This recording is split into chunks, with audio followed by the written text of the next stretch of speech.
ഒന്ന് ദിനവൃത്താന്തം അദ്ധ്യായം 17. നാഥാന്റെ പ്രവചനം. ദാവീദ് കൊട്ടാരത്തിൽ വസിക്കുമ്പോൾ പ്രവാചകനായ നാഥാനോട് പറഞ്ഞു, ഞാൻ ദേവദാരു നിർമ്മിതമായ കൊട്ടാരത്തിൽ വസിക്കുന്നു, എന്നാൽ കർത്താവിൻ്റെ പേടകം കൂടാരത്തിലാണ്. നാഥാൻ ദാവീദിനോട് പറഞ്ഞു, നീ വിചാരിക്കുന്നത് പോലെ ചെയ്യുക, ദൈവം നിന്നോടുകൂടെയുണ്ട്. എന്നാൽ ആ രാത്രിയിൽ കർത്താവ് നാഥാനോട് അരുളിച്ചെയ്തു, എൻ്റെ ദാസനായ ദാവീദിനോട് പറയുക, കർത്താവ് അരുളിച്ചെയ്യുന്നു, എനിക്ക് വസിക്കാൻ നീ ആലയം പണിയുകയില്ല.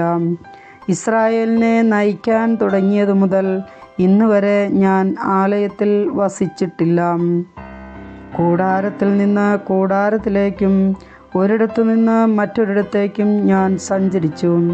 ഇസ്രായേലിനോടുകൂടെ സഞ്ചരിക്കുമ്പോൾ എപ്പോഴെങ്കിലും എൻ്റെ ജനത്തെ മേയ്ക്കാൻ നിയോഗിച്ച ഇസ്രായേൽ ന്യായാധിപന്മാരിൽ ആരോടെങ്കിലും എനിക്ക് ദേവദാരു കൊണ്ട് ആലയം പണിയിക്കാത്തതെന്തുകൊണ്ട് എന്ന് ഞാൻ ചോദിച്ചിട്ടുണ്ടോ?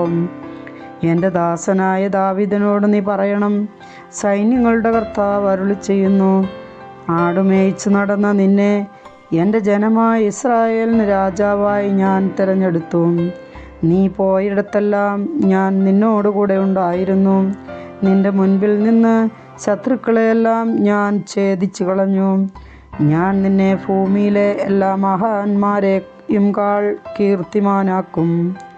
എൻ്റെ ജനമായ ഇസ്രായേലിന് ഞാൻ ഒരു സ്ഥലം നിശ്ചയിക്കും. സ്വന്തം സ്ഥലത്ത് അവർ സ്വൈര്യമായി വാസമുറപ്പിക്കും. ഇസ്രായേലിനെ ഭരിക്കാൻ ന്യായാധിപന്മാരെ നിയമിച്ച ആദ്യകാലത്തെന്ന പോലെ അക്രമികൾ ഇനി അവരെ നശിപ്പിക്കുകയില്ല. നിന്റെ ശത്രുക്കളെ ഞാൻ കീഴ്പ്പെടുത്തും. കൂടാതെ ഞാൻ നിനക്ക് ഒരു ഭവനം പണിയും. നീ ആയുസ് പൂർത്തിയാക്കി പിതാക്കന്മാരോട് ചേരുമ്പോൾ നിന്റെ പിൻഗാമിയായി നിന്റെ മക്കളിൽ ഒരുവനെ തന്നെ ഞാൻ ഉയർത്തുകയും അവൻ്റെ രാജ്യം സുസ്ഥിരമാക്കുകയും ചെയ്യും. അവൻ എനിക്ക് ആലയം പണിയും. അവൻ്റെ സിംഹാസനം ഞാൻ എന്നേക്കും നിലനിർത്തും. ഞാൻ അവന് പിതാവായിരിക്കും, അവൻ എനിക്ക് പുത്രനും. നിന്റെ മുൻഗാമിയിൽ നിന്ന് എന്ന പോലെ ഞാൻ എൻ്റെ സ്നേഹം അവനിൽ നിന്ന് പിൻവലിക്കുകയില്ല. ഞാൻ അവനെ എൻ്റെ ഭവനത്തിലും എൻ്റെ രാജ്യത്തിലും എൻ്റെ രാജ്യത്തിലും എന്നേക്കും ഉറപ്പിക്കും. അവൻ്റെ സിംഹാസനം എന്നും നിലനിൽക്കും. ഈ ദർശനവും വാക്കുകളും നാഥാൻ ദാവീദിനെ അറിയിച്ചു. അപ്പോൾ ദാവീദ് രാജാവ് അകത്തുപോയി കർത്താവിൻ്റെ സന്നിധിയിൽ ഇരുന്നു പറഞ്ഞു, കർത്താവായ ദൈവമേ, അവിടുന്ന് എന്നെ ഈ നിലയിൽ എത്തിക്കാൻ ഞാനോ എൻ്റെ കുടുംബമോ എന്തുള്ളൂ? ദൈവമേ, അവിടത്തേക്ക് ഇത് നിസ്സാരമായിരുന്നു. ഈ ദാസൻ്റെ കുടുംബത്തിന് വരാൻ പോകുന്ന കാര്യങ്ങൾ കൂടി അവിടുന്ന് വെളിപ്പെടുത്തിയിരിക്കുന്നു. വരാനിരിക്കുന്ന തലമുറകളെ അവിടുന്ന് എനിക്ക് കാണിച്ചു തന്നിരിക്കുന്നു. അങ്ങ് ഈ ദാസന് നൽകിയ ബഹുമാനത്തെക്കുറിച്ച് ദാവീദിന് ഇനി എന്തു പറയാൻ കഴിയും? ഈ ദാസനെ അവിടുന്ന് അറിയുന്നുവല്ലോ. കർത്താവേ, ഈ ദാസനു വേണ്ടി വലിയ കാര്യങ്ങളെല്ലാം അവിടുന്ന് സ്വമനസാ ചെയ്തിരിക്കുന്നു. അവ പ്രസിദ്ധമാക്കുകയും ചെയ്തിരിക്കുന്നു. കർത്താവേ, അങ്ങേപ്പോലെ മറ്റൊരു ദൈവത്തെപ്പറ്റി ഞങ്ങൾ കേട്ടിട്ടില്ല. അങ്ങല്ലാതെ വേറെ ദൈവമില്ല. അവിടുത്തെ ജനമായ ഇസ്രായേലിനെ പോലെ ഭൂമിയിൽ വേറെ ഏത് ജനമുണ്ട്? അങ്ങ് ഇസ്രായേലിനെ ഈജിപ്തിൽ നിന്ന് മോചിപ്പിച്ചു സ്വന്തം ജനമാക്കി.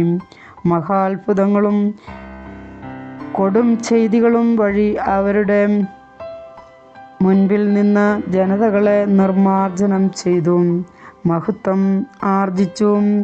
കർത്താവെ, അങ്ങ് ഇസ്രായേലിനെ എന്നേക്കും അങ്ങയുടെ ജനമായി തിരഞ്ഞെടുത്തു.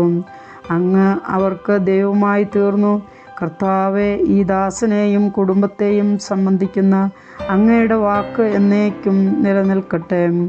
അരുളി ചെയ്തതുപോലെ അവിടുന്ന് പ്രവർത്തിക്കണമേ. അങ്ങയുടെ നാമം എന്നേക്കും നിലനിൽക്കുകയും സൈന്യങ്ങളുടെ ദൈവമായ കർത്താവാണ് ഇസ്രായേലിൻ്റെ ദൈവമെന്ന് ഉദ്ഘോഷിക്കപ്പെടുകയും ചെയ്യട്ടെ.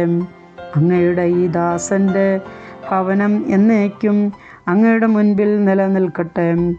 എൻ്റെ ദൈവമേ, അവിടുന്ന് ഈ ദാസനു വേണ്ടി ഒരു ഭവനം പണിയുമെന്ന് വെളിപ്പെടുത്തിയിരിക്കുന്നു. അതുകൊണ്ട് അങ്ങയുടെ സന്നിധിയിൽ ഇങ്ങനെ പ്രാർത്ഥിക്കാൻ ഈ ദാസൻ ധൈര്യപ്പെടുന്നു. കർത്താവേ, അങ്ങാണ് ദൈവം. ഈ ദാസന് ഈ വലിയ നന്മകൾ അങ്ങ് വാഗ്ദാനം ചെയ്തിരിക്കുന്നു. ആകയാൽ അവിടുത്തെ ദാസൻ്റെ ഭവനത്തെ അനുഗ്രഹിക്കാൻ തിരുമനസ്സാകണമേ. അങ്ങനെ അത് എന്നും അവിടുത്തെ മുൻപിൽ ആയിരിക്കട്ടെ. എന്തെന്നാൽ കർത്താവെ, അങ്ങ് അനുഗ്രഹിച്ചത് എന്നേക്കും അനുഗ്രഹീതമായിരിക്കും. കർത്താവിൻ്റെ വചനം.